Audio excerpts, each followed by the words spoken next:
The German King Tiger, or Tiger II tank, was a marvel of wartime engineering that struck fear into Allied forces during World War II. With its 88mm gun, unparalleled armor, and imposing design, the King Tiger was a symbol of Germany's technological prowess and military ambition.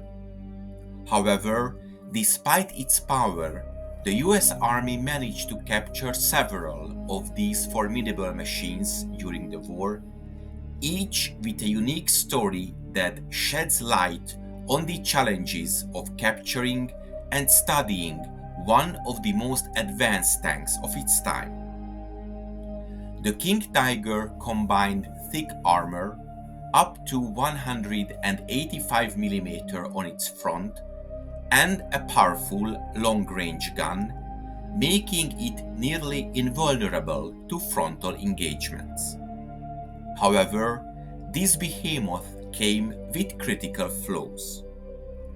At over 70 tons, the tank suffered from chronic mechanical unreliability, slow mobility, and logistical nightmares, including a high demand for fuel. These shortcomings, coupled with Germany's dwindling resources, meant that only 492 were produced, and their effectiveness was often compromised. The first Tiger II was captured by the American troops, those from the 2nd Company of the Schwere Panzerabteilung, so Heavy Tank Battalion 506. It was captured by the US troops and restored to a running condition by the 129th Ordnance Battalion of the 7th Armored Division on the 15th of December 1944.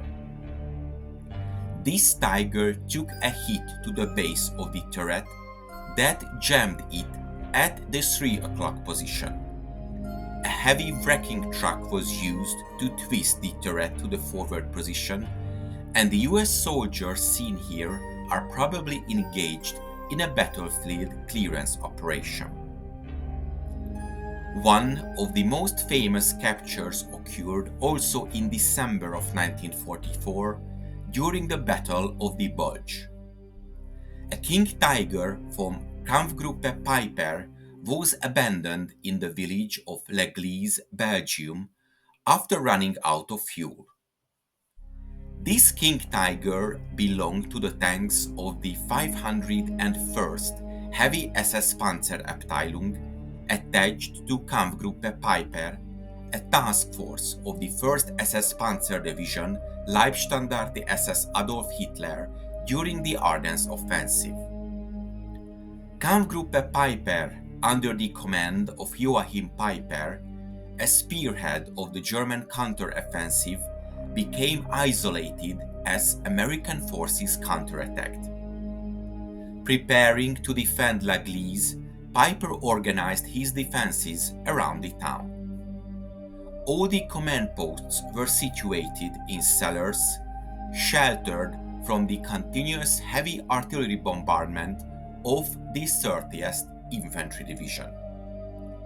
Without fuel, Peiper was unable to maneuver, let alone break out from the encirclement. On the 23rd of December, crippled by a lack of fuel and ammunition, Peiper finally received permission to withdraw. The tank crew scuttled the King Tiger tank. The US Army recovered it intact, providing a rare opportunity for Allied engineers to analyze the vehicle. This particular King Tiger was later restored and remains on display in Gleize as a museum exhibit. A few days earlier, a King Tiger tank from the same unit drove into Stavlo. Private Lee Galloway of the A Company from the US 526th Armored Infantry Battalion lay in wait with a bazooka anti-tank weapon and shot when the tank came into view. His round hit the frontal armor of the King Tiger, and although it did not penetrate it, the tank was forced to stop. The commander of the tank, SS Obersturmführer Jürgen Wessel, and the driver, Fritz Belbe, were inside the tank and immediately ordered the driver to reverse it. However, in doing so, Wessel reversed into a building through the walls. This forced the walls to collapse onto the tank, trapping it and knocking it out. The crew had no other option but to abandon the tank. Later, several King Tigers were abandoned or disabled in France that were salvaged by the advancing US forces. These tanks were sent to technical facilities for evaluation. One of these tanks were shipped to the Aberdeen Proving Ground in Maryland, where American engineers conducted extensive tests. These tests revealed the tank's technological sophistication and also its flaws, influencing post-war tank design in both the US and its allies.